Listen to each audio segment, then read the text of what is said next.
Namaskar and welcome to this exciting new episode of Sattology, debunking mythology. Sat means truth, logos means a study or science, Sattology means the science of truth, study of truth. It's a true antonym of mythology, which means a science of fake lie, imagination, or study of fake lie or imagination. Ancient Indian scriptures have all been archaeologically proven, astronomically proven. Many areas they have been proven much more than anything written by the West. Now, without delay, I have a very, very special guest today, a great friend, a great orator, and a very popular person. He's a strategic analyst for many, many think tanks, and he's also a researcher under which people complete their researches. So, please, without delay, let us welcome Sri Abhijit Iyer Mitra. Well. Abhijit, the one thing people love about you is simplicity. You put across your points forcefully in a very simple way and which people can understand. So today we are going to talk about some of the issues which are related to the social media, which is a big thing. I think last time also we did the same thing, but the social media activism in India, has Twitter overstepped its boundaries? Look, Twitter has overstepped its boundaries everywhere, not just in India. They are now a dangerous parallel state and they desperately need to be controlled. Now, I am a hardcore capitalist. I have always believed in, business should be allowed to do what business wants, but there needs to be very strict regulation in terms of monopoly, IPR theft, where the research of certain companies violates socially accepted ethics and things like that. These things I'm very clear about, and this is there in the Arthashastra as well, which was, the Arthashastra is the father of the Austrian School of Economics in that sense. Now, the issue here is uh, the creation essentially of a parallel state and adjudicating over and above the institutions of the state. So what you're seeing is essentially a return to the feudal period, where the barons and nobles and things like that were more powerful than the king. Now, in those circumstances, you can say, well, they were all tyrants. That isn't the case today. Here you have an elected government. There is no equality between an elected, accountable government and an unelected, unaccountable board. They just don't get to write the rules. So I think the rules have to be rewritten for big tech. The old capitalist paradigms of a hands-off approach no longer works, especially not with these companies. And you now need to really start cracking down on them. Mind you, even in America, what we saw was antitrust cartelized behavior in getting rid of Trump. Even that has not been litigated. Now, Twitter claims that access to social media, after Nigeria banned Twitter, they're claiming access to social media as a human right. What about people they deplatform? So they're basically admitting that they violated Donald Trump's human right. They're admitting they violated a whole host of people that they've deplatformed on their specific thing. So yes, by their own admission, they're in violation of the law, not just of India, but global law. No, very good point you said, and also you briefly alluded to something known as deep state, and I have never been able to understand deep state. Look, I want to. I don't use deep state because deep state is just bullshit that conspiracy theorists come up with.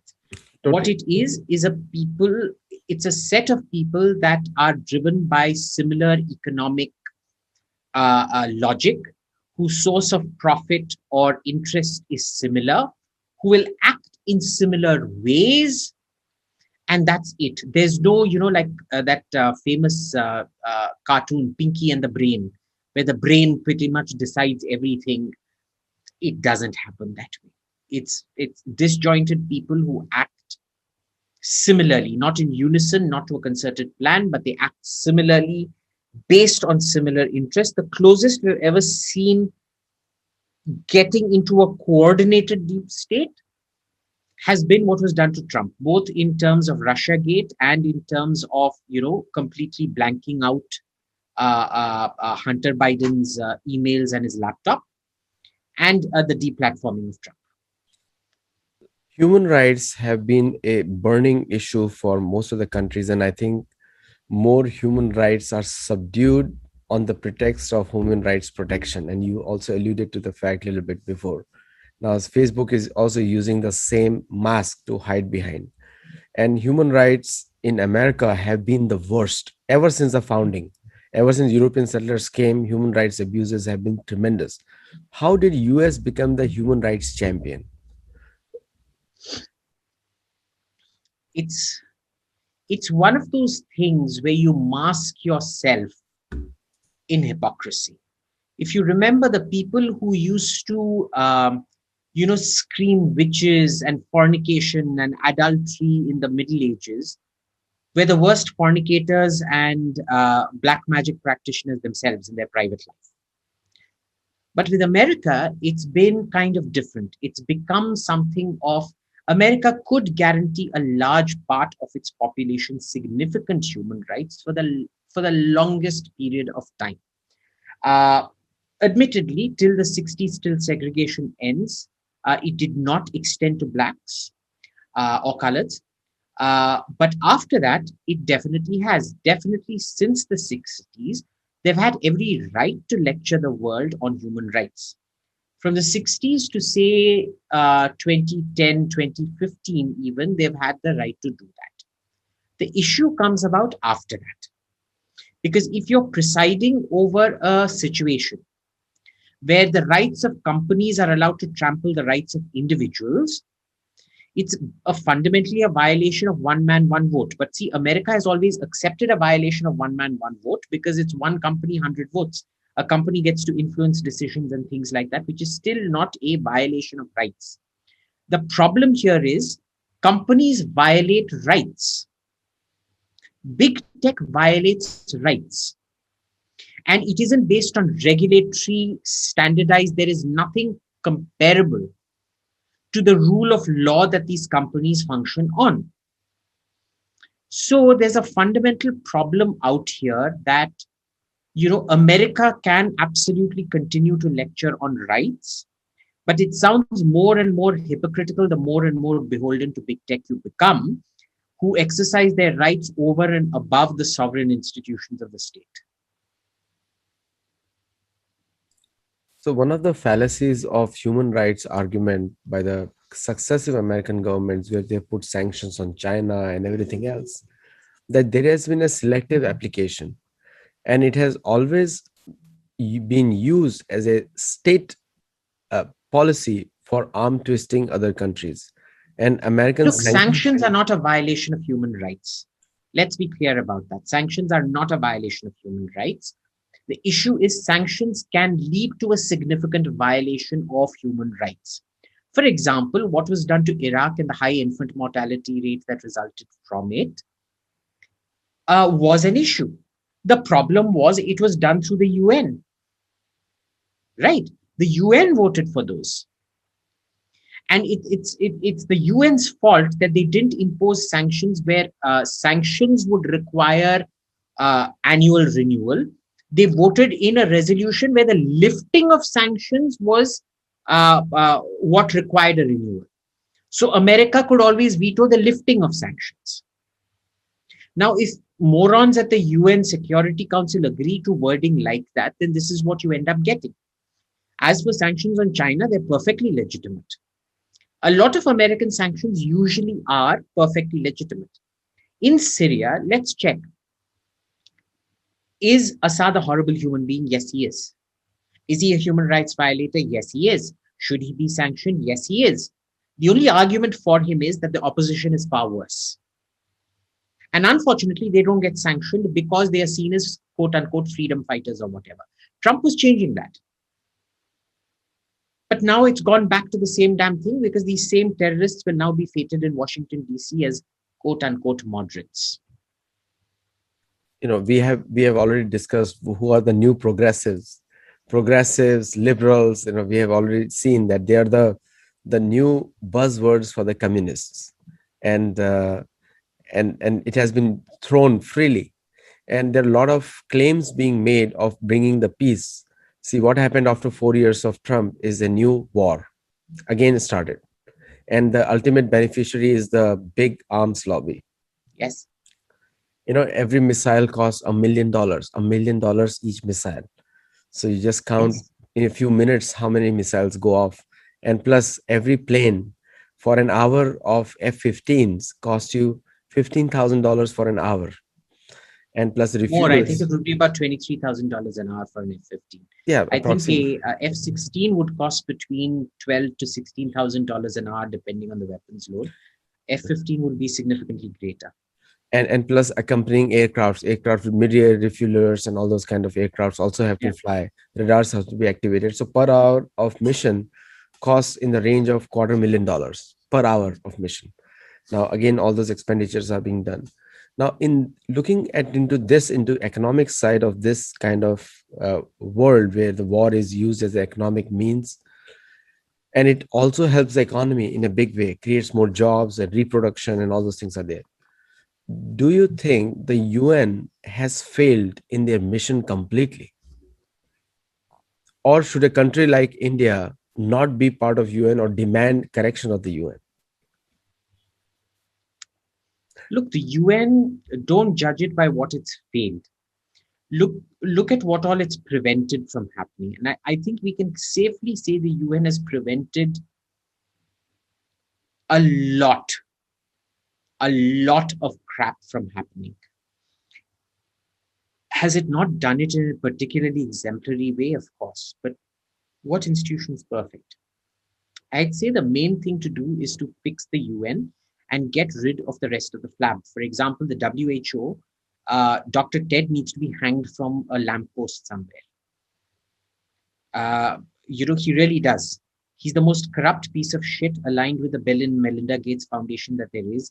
The way the Bill and Melinda Gates Foundation have completely taken over health and have completely infiltrated the UN. That, mind you, in the last WHO elections, there wasn't a single fellow contesting who hadn't been an accomplice of the other fellow who he was allegedly opposing. And not one of these creeps wasn't in deep with this Bill and Melinda Gates Foundation. So these kind of cartels need to be broken up, and they need to be broken up fast. There are things in the UN, bodies of the UN, that you can do away with completely, such as, for example, the UN Human Rights Commission, and so on and so forth. But the other things are indispensable. The General Assembly is indispensable because it allows a lot of small countries to have the feeling that they're included, which is still important because you need to give people a face-saving device. The UN Security Council is equally important because it either allows or prevents certain actions from happening, and it does act as a check and balance where when one country goes too far, everybody else decides to unite. So again, very, very important. So you can't just diss the UN outright like that. See, one of the things is being spoken widely nowadays, even in the America, people are discussing it, that democracy was always used by American politicians to for regime changes across the world, and and the democracy has been used or misused in many countries, while where some countries are not suitable for democracy.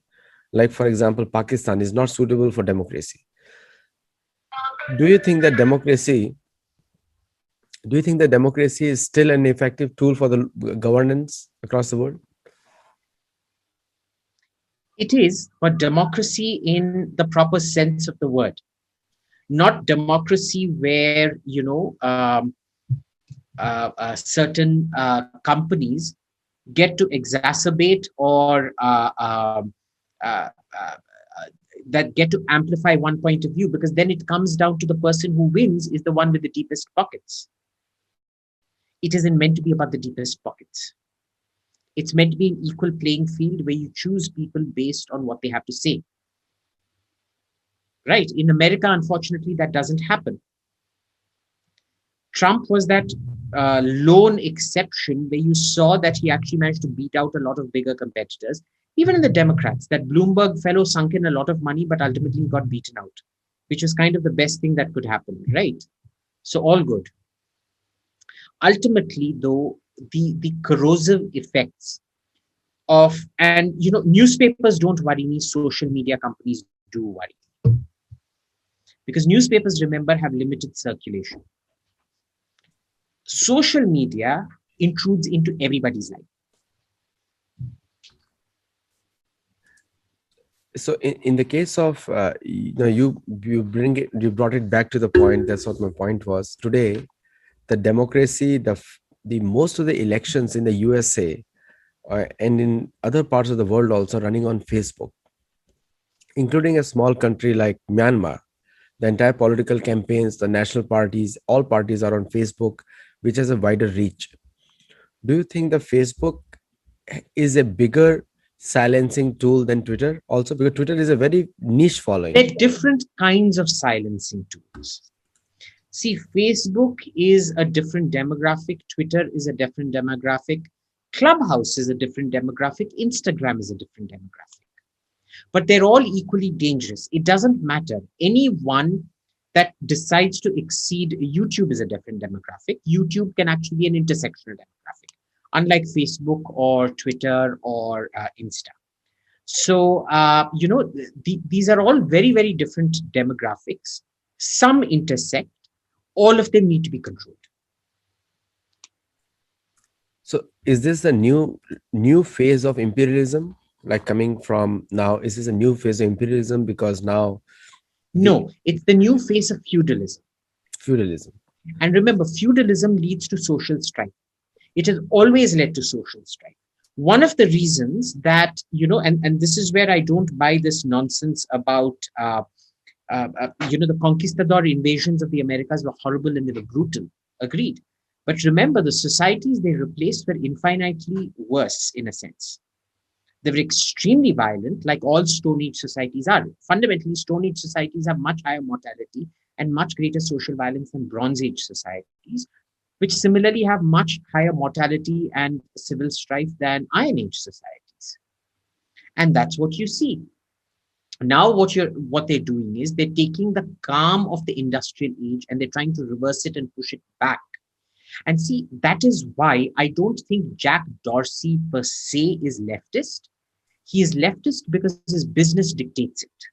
Because the business model is you need to get more people angry. 1% of those who get angry go out on the streets and burn buildings down. The remaining 99% come and vent on social media. So the more social strife you create, the more your platform expands and more its market valuation and its revenues go up. Now, why would you support leftists over rightists? Because the right is fundamentally conservative, which is to say you're not in favor of social change that much.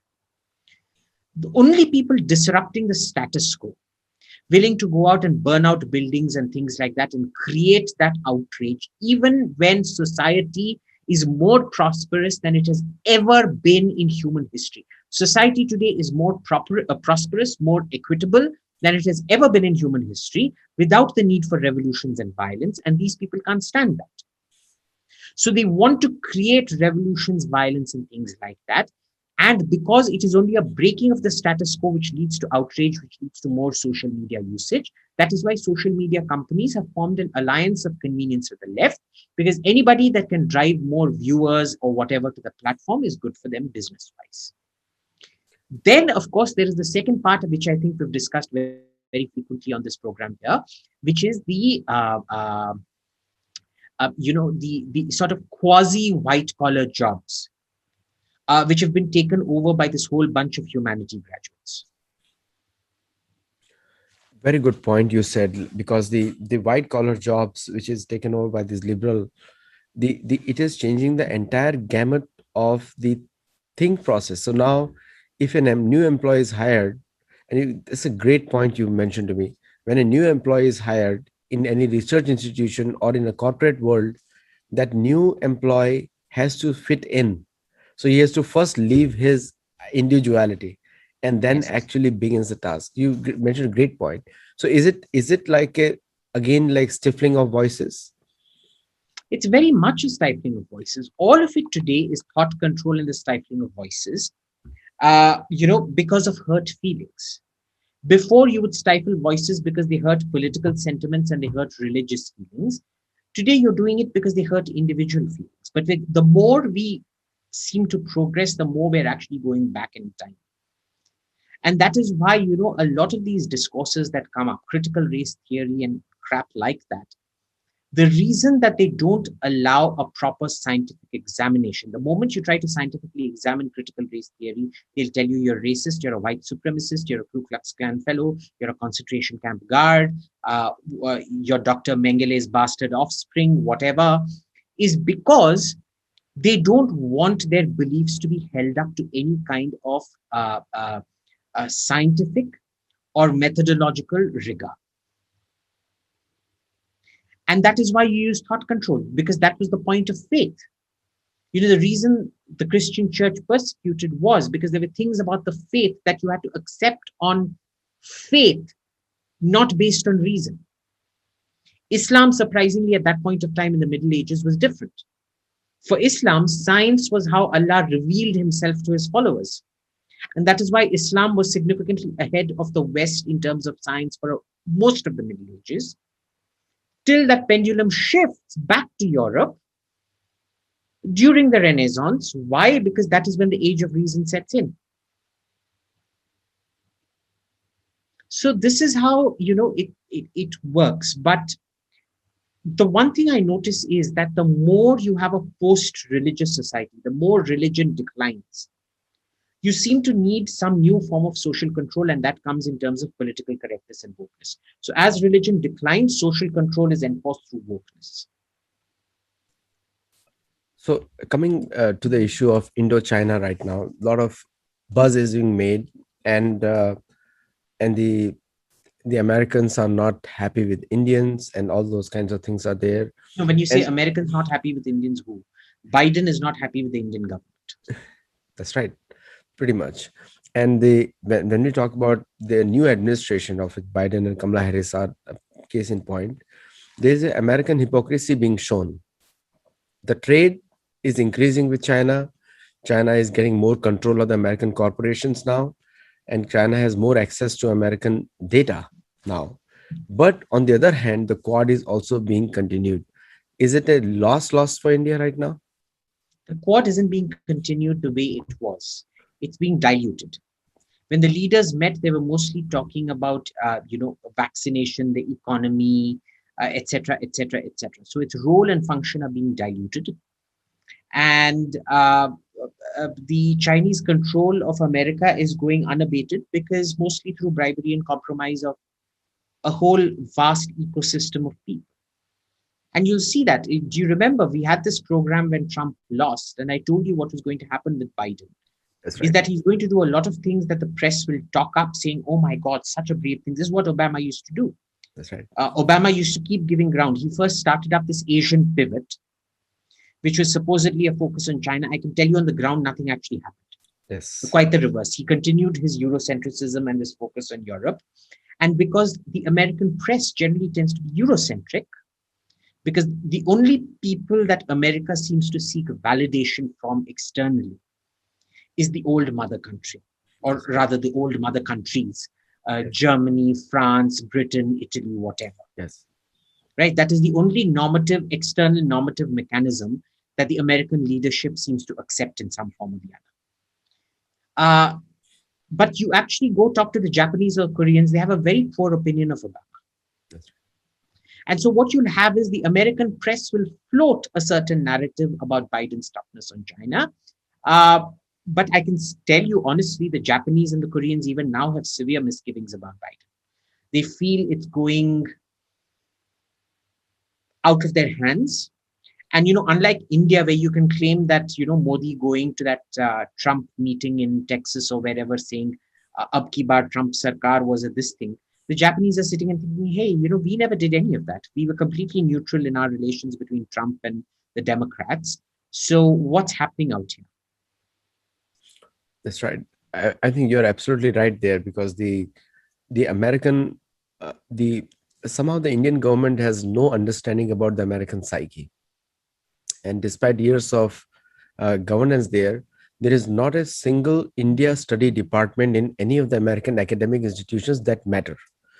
And the ones that are vitriolically anti-India because they get people who tell them what they know. They don't want to learn about India. They just want their pre-existing beliefs validated. And the Christian thought process is so inculcated in the American academic system that they see Hinduism as a threat, which is the majority of the faith of Indians.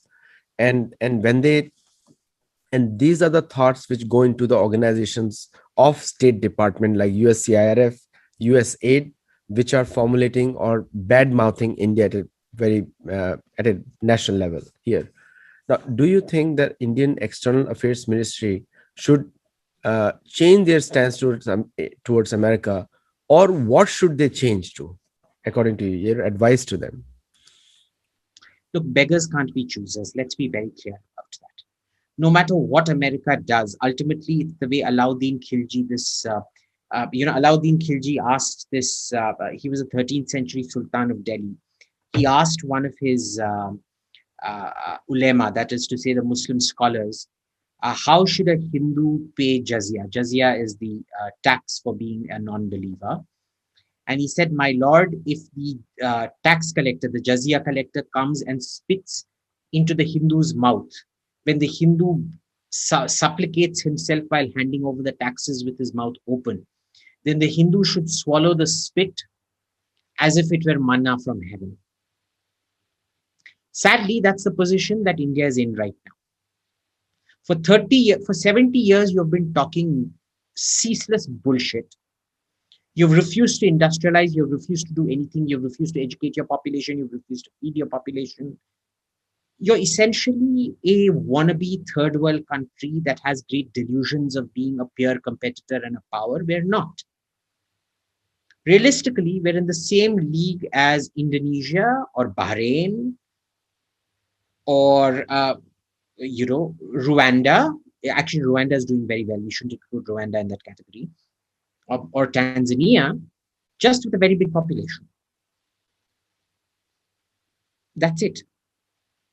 You don't really have options. So accept the fact that you're, a wannabe has been, and that's it. It's a very stark reminder, and you said it rightly. In the American State Department corridors, there is a very little respect for India, and that's why when the vice president meets Asia Pacific Islanders, she talks more about Filipinos or any other person than Indians, and despite her being of Indian origins. And the president. First, let's get one thing clear. She's as much of Indian origin as I am of Native American origin.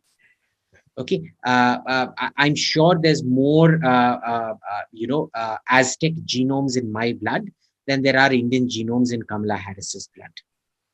Okay, her daddy bonked her mommy, pure accident of nature that she was born with some brown blood in her, and that's about it. There are unnecessary grandeurs associated with that.